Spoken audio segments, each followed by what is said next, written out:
You were the author of a book. Yes, I was. Why'd you write the book? What was it about? The book was about what we knew of the technology of putting together information systems at that time. At that time is about late 1960s. And at that period of time, most of us, big business and military and government, had gotten into punch cards, IBM equipment of all kinds. And IBM had developed a schedule of renting us this equipment. It's too expensive to buy.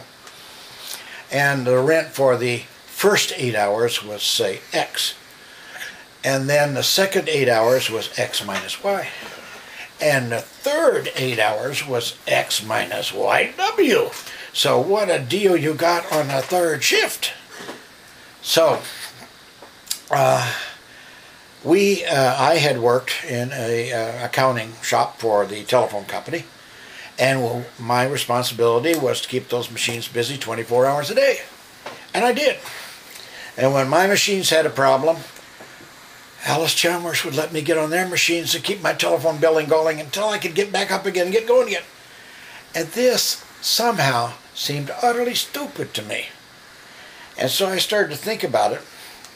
And the analogy that roughly fits is, if you go out there and jack your car up in the garage and you run that sucker all night long with a brick on the accelerator, you go out there in the morning and say, hot dog, I got 480 miles on that car last night. How was you didn't go anywhere? You just sat here in the garage and burned gas. That's what we were doing with those IBM machines. And so I was given the responsibility for looking into how do you train people to build these information systems. Everybody thought you started off by training them to be a programmer, because that way you could program to keep the machine busy. Well, I determined that's right. That's not right. That's like training everybody to be a bricklayer. First you got to figure out why the hell you got to lay the bricks. What are you going to lay them on and whatnot. So I started looking at where's the start of the building process of putting together an information system. In an analogy to building a building, you start by digging a hole in the ground for the building. Not going up on the third floor and starting from there on up. You start from a hole in the ground, the wrong direction. And once you got the hole in the ground, you can put down some footings. And in the information world, those footings are called user needs. And they are, what are you going to use this for? How are you going to use this? And so I began to dig around into that world to find out, surely there is somebody, some book, some course, somewhat who's gone there. Interestingly enough, at that point in time, nobody had been there. The closest thing to it that I could find in massive research was Air Force System Command. Bothered me that the military and Air Force System Command was ahead of us in industry. But they were. They had thought about 3 more steps further into the startup process than we had. But they hadn't got to ground zero. And I looked at all their literature and decided they had some really bright guys. Those really bright guys had retired as colonels and whatnot in the research and development area of the Air Force.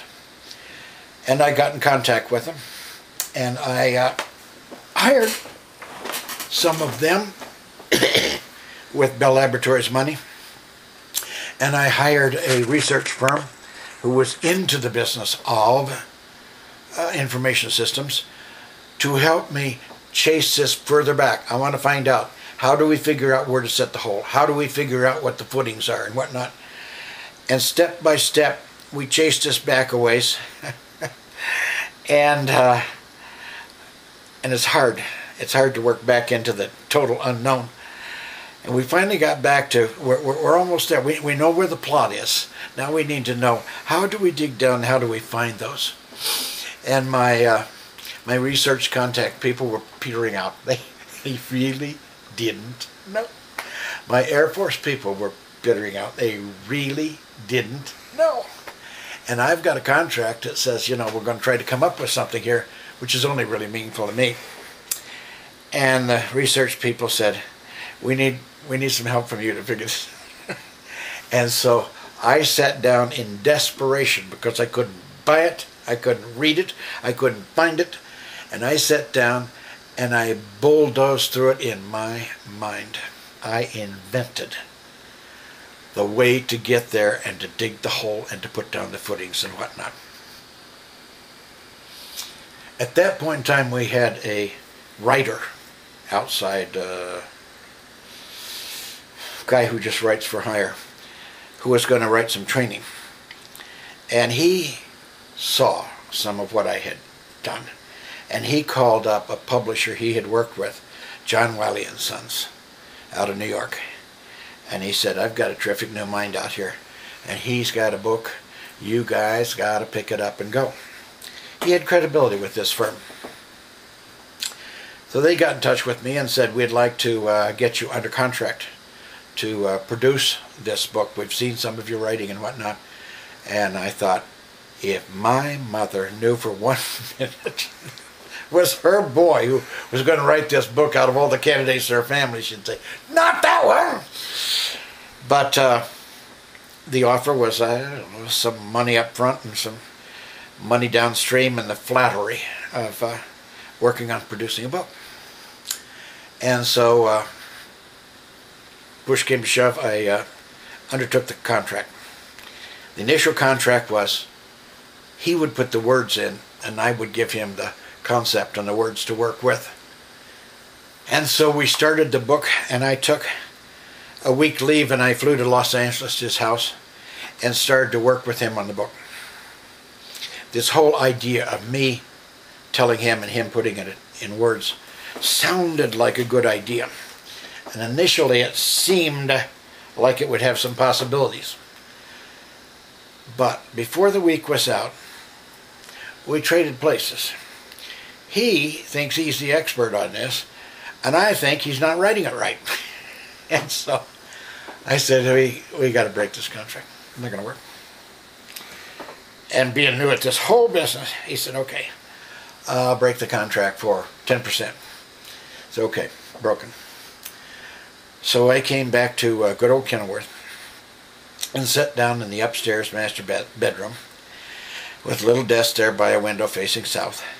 And I would dictate into a tape machine, and then I would take the machine down, the tape down to my office, and the secretary would transcribe it down there, and then I would bring it back and work it over, and she would make the corrections, and then I'd bring it back, and Freddie Goodrich would go over it for spelling in English.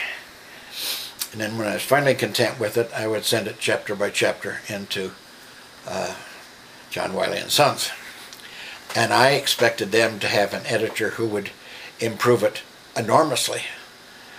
Their editor, for whatever, took it largely as it was, except once in a while say, hey, on page 133 you say this, and on page 178 you're saying the same thing again.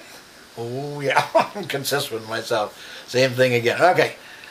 So they accepted the manuscript, and 3 years had elapsed since the initial idea until the book was published. In what year? In 1972, I think. And it was called? It was called Total System Development for Information Systems. And there are 2 short epilogues on this story. One is the very first money out of that book bought me the best thing I could ever imagine. And that was airfare from Maya to come from Korea. And we'll have to finish the next epilogue in a minute.